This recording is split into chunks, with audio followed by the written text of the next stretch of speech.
everybody, my name is Jeremiah Craig and I have the Ariat Cowhand today. We're gonna do an extended test right now, so let's get into it. I'm just here to connect ya, and then I'll be on my way.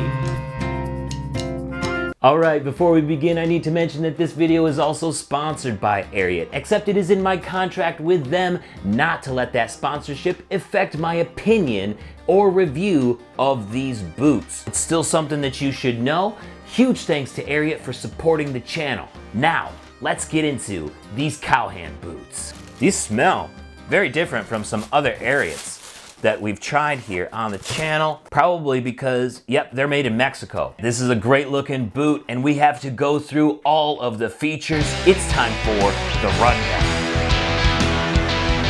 This Ariat Cowhand boot is full grain leather on the foot and the shaft. It also looks like we have a bull hide counter back here by the looks of the grain, which is nice to have a really durable leather back here, especially if you're one to wear spurs while you work. This is also the Adobe clay style for the Ariat Cowhand, which seems to be the only color that they have right now, but if you were looking for some other colors, you should check out the Challenger. For a toe, we have the wide square toe with a double stitched welt, and this is a true double stitched welt actually. It goes all the way through this DuraTread outsole.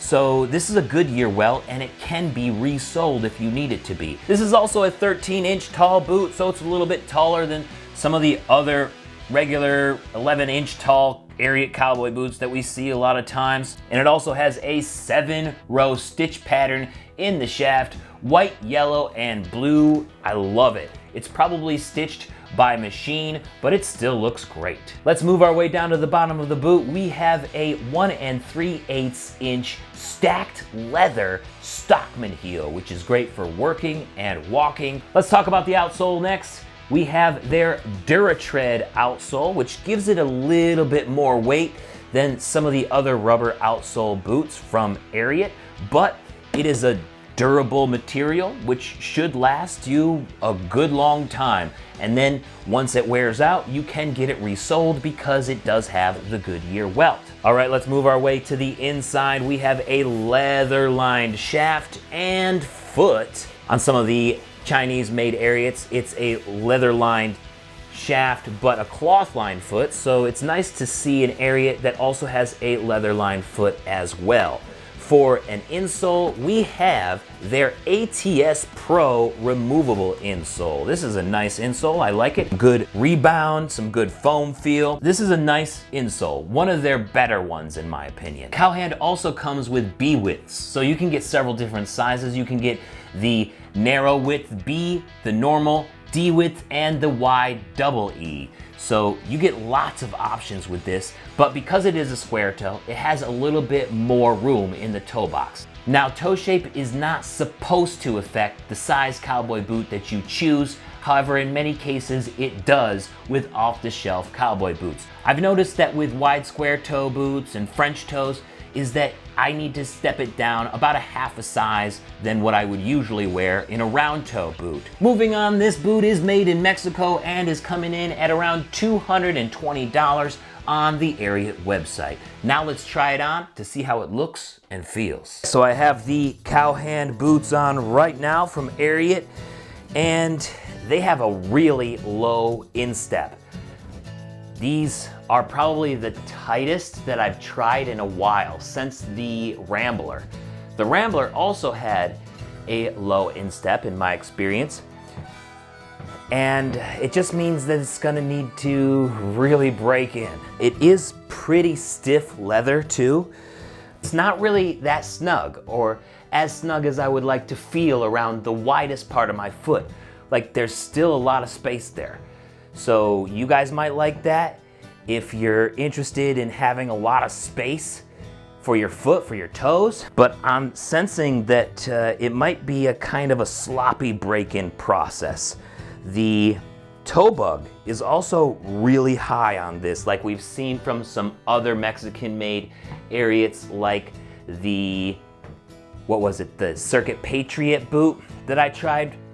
So that definitely broke in sloppy. The toe bug was a little bit higher than what I would like to see on a Cowboy boot, and I'm seeing that here too. As you can see, when I bend this boot, it is sort of sloppily bending in areas where I wouldn't really like to. If you brought that toe bug down maybe about an inch, 2 inches maybe, I feel like it would make that crease a lot more even across the boot. So we'll see what happens as it breaks in during the extended test, but it is almost uncomfortably snug at the instep.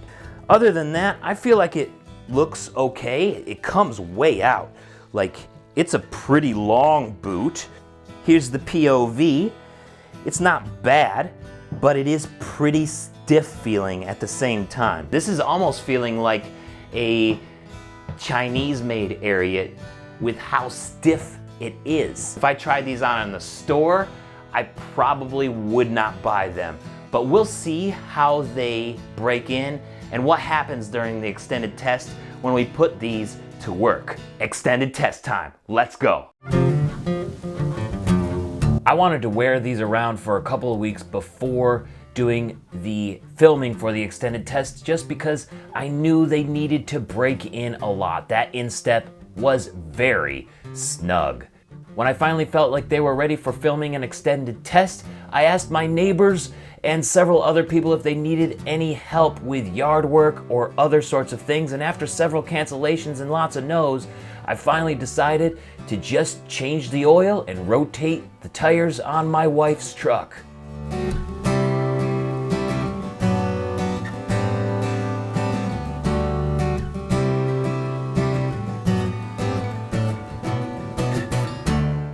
And while the oil drained, it's time to take the tires off and switch them around.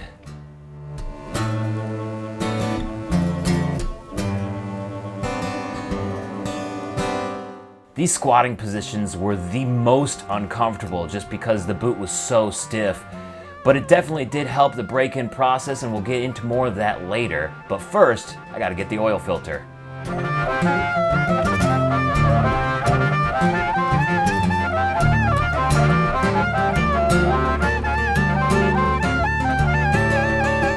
Now it's time to bring her down slow and tighten up those lug nuts.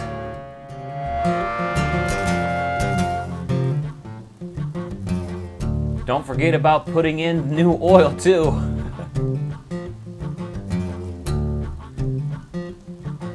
And just like that, we're ready to go. I learned a lot about this Cowhand boot after a few weeks of wear, but probably the biggest thing that I learned is that it feels like a Mexican-made Ariat Rambler. Everything about this boot just screams leveled up Rambler to me. Low instep, stiff leather, lots of room in the toe box, and a really long, arduous break-in period just like the Rambler. It is not comfortable from the get-go.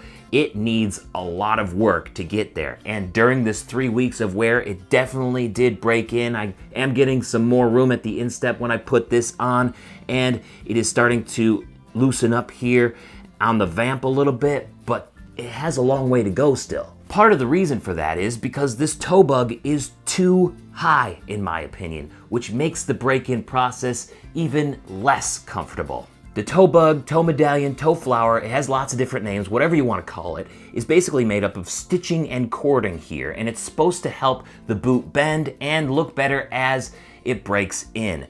It's supposed to bend at where your foot bends, where your toes and the ball of your foot is. However, this toe bug is more up on the instep, so when my foot is bending down here, it's actually forcing the leather into my instep, because it is so thick, so stiff, and it's reinforced by the cording of this toe bug. It is not comfortable. So whenever I was squatting while doing the rotation on the tires or working on the truck, changing the oil, or even just walking, you can see in some of this footage how it's pressed down into my foot, into my instep. And when that happens, it's like a stiff piece of leather or cardboard, or maybe like a bill of a baseball cap just being forced into your instep like this. And it is not comfortable when you first get this boot.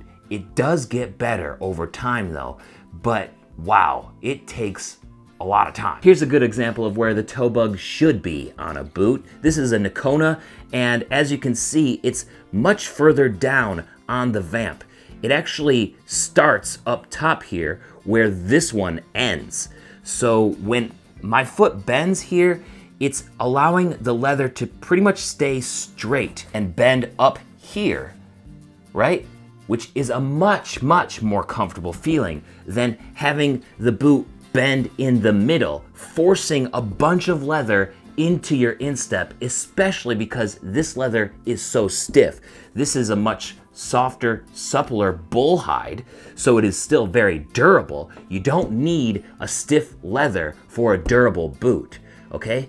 And the fact that this toe bug is so high makes it that much worse and that much more uncomfortable during the break-in process. Like I said though, it will get better after a month or two of wear. I know some of you take a lot of pride in breaking in a stiff pair of boots, right? And this is definitely a pair for you. If you're a Rambler lover, which I know a lot of you folks out there are, this is basically a leveled up, better looking version that can be resold of a Rambler. It feels exactly the same to me. You can get this boot resold. It'll probably last twice as long as the Rambler, if not more than that, but it will take a long time to break in. Low instep. My foot is definitely not filling out this space. It's a very wide toe box, and it's a long boot too. To compare it again to that Nakona, here it is. This is a 12B Nakona. This is an 11B Ariat. So you can see that it's actually a little bit longer. This 11B is longer than the 12B just by a little bit. So that's why I was surprised why it was so long, because it's actually a smaller size. So just take that into account when you're getting an Ariat boot. So like I said, for you Rambler fans, I think this is a good boot for you. However, if you're not a Rambler fan, then I'd say you might want to pass on this one. I'm not really a big Ariat Rambler fan, and I know that there are better options from Ariat themselves around the same price range, like the Circuit Patriot or the Roper, a boot that's not gonna be as stiff, a boot that has a better placed toe medallion for the same price from other brands too. I just gotta be honest with you guys, this was not a fun boot to test for me. Neither was the Rambler, but I understand why you guys like those boots, and if you do like the Rambler and boots like that, you will like this Cowhand, I promise you. So what do you think of the Ariat Cowhand? Do you have a pair? Let me know down in the comments. If not, are you interested in getting a pair now? Definitely let me know about that too. Thank you so much for watching today. If you haven't subscribed yet, please do so. I'm doing videos like this all the time.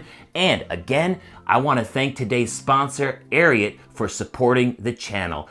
Support from big brands like them go a long way for me to continue bringing content to you. Thanks for watching today, and I'll see you next time. Peace. If you're in the Rambler fandom, you might like these boots enough to land them, maybe even stand them, and deserve these Cowhands then. Thank you so much for watching today. Why don't you check out this video up here I did about the Ariat Circuit Patriot boots. Or I got a song down there that I think you might enjoy. I'll see you next time. Peace. Have a good day.